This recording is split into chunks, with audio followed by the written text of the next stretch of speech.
boss of your own television show, you can pretty much do whatever you like. And today, we're indulging our boss, our executive producer, Rob McKnight. He is a huge Doctor Who fan, massive. His name, and we actually had the guest on today, Peter Davison, one of the most famous doctors of the television series.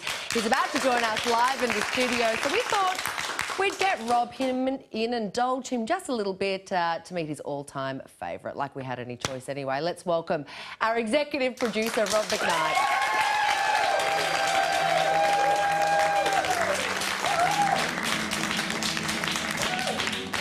Hello. Hello, Sarah. It's so lovely for you to invite me on the show. Well, look, it is I don't know why you did it, here, but boss. thank you. Really great to have you here.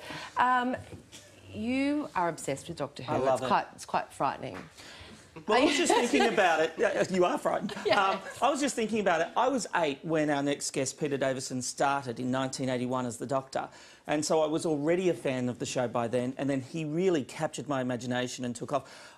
I was such a fan, Sarah. I was so geeky. I went on shows like the ABC's Afternoon Show and went in a Doctor Who quiz, and I won. Thank you very much.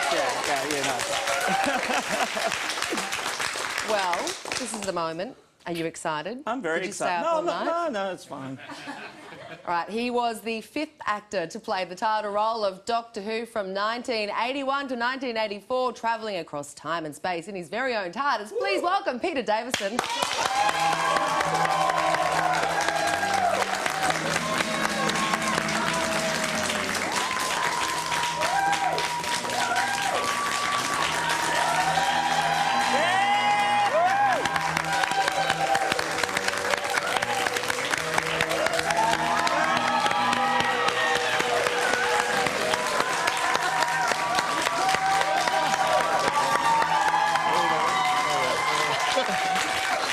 Hi, I'm Sarah. How are you? Welcome.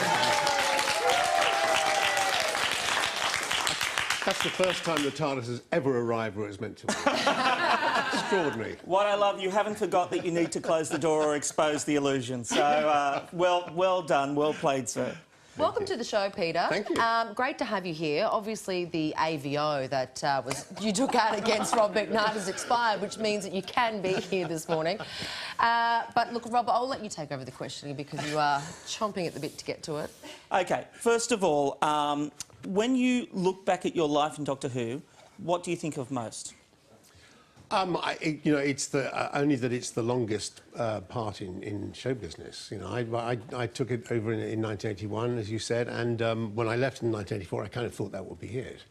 And yet I am still the 5th Doctor, and still it seems to be carrying on and on and on. And you come from a successful show, All Creatures Great and Small, but you were critical of some of the writing on Doctor Who at the time.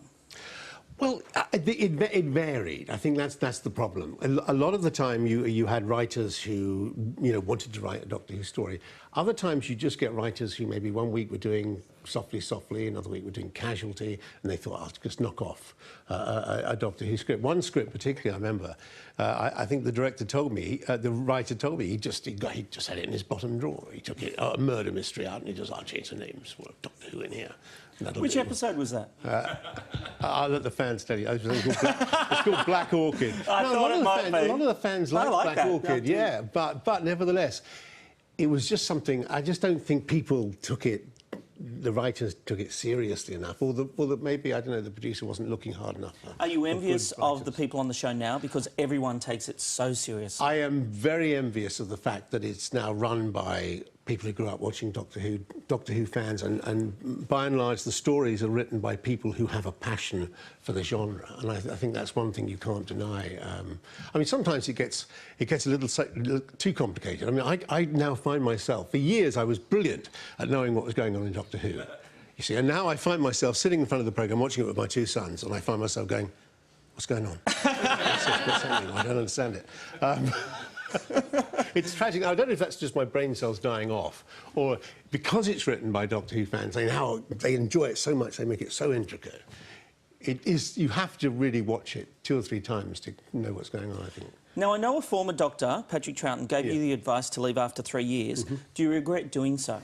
No, I think it was the right decision. I mean... The show suffered. Well, I think possibly the show would have suffered anyway. I don't know. It was going in a certain direction. There were powers that be inside the BBC at that time who didn't like Doctor Who. They didn't want it on the air. And unfortunately, Colin, who followed me, suffered the consequences of that. I don't think it was anything to do with Colin. It was just that there was a feeling that Doctor Who was sort of old and tired, and they wanted to be rid of it. I don't think they were right about that. The fans certainly didn't agree with it, and they managed to keep it going in all manner of ways through conventions and through there was a company that came into existence making audios, and that kept the program going. And it's arguable, I suppose, although I didn't like to see it taken off the air, that it kind of rejuvenated it when it came back. It came back as a very different programme. And because it came back, you got to reprise the role in a Children in Need special. What was it like returning and playing the Doctor after so long? Very strange, because it wasn't my TARDIS anymore. You know, they now filmed it down in Cardiff. It was what they call a standing set. Oh, there I am. It was, you know, I felt very much a visitor. And obviously you ended up working with the man who would become your future son-in-law. That's yes. not weird at all. Who knew? Yeah. Two doctors in the one family. Yeah, it's quite an extraordinary David story, Tennant, really. of course. That's right, yes, David Tennant. My daughter was in an episode of Doctor Who, oddly called The Doctor's Daughter. Yes. And I guess it was sort of destiny from there. Now, quickly, we are running out of time, and I'm going to get in so much trouble because I'm always going on about winding these guys up. I'm going to go another minute. A couple of things. You're here for the Symphonic Orchestra. Yes. It's great that there's a reason for you to come to Australia. Yes. I mean, it's been brilliant as well. It's a chance to get people to come along and see orchestras playing the marvellous Doctor Who music, you know, that people who wouldn't normally see those sort of shows. And one final question, even though I got the rap 2 minutes ago. Here, let me ask you this. Yeah. In the mockumentary you made for the 50th anniversary Five-ish special... Doctors reboot, yes. That's right. Still available on the BBC website. And was fantastic.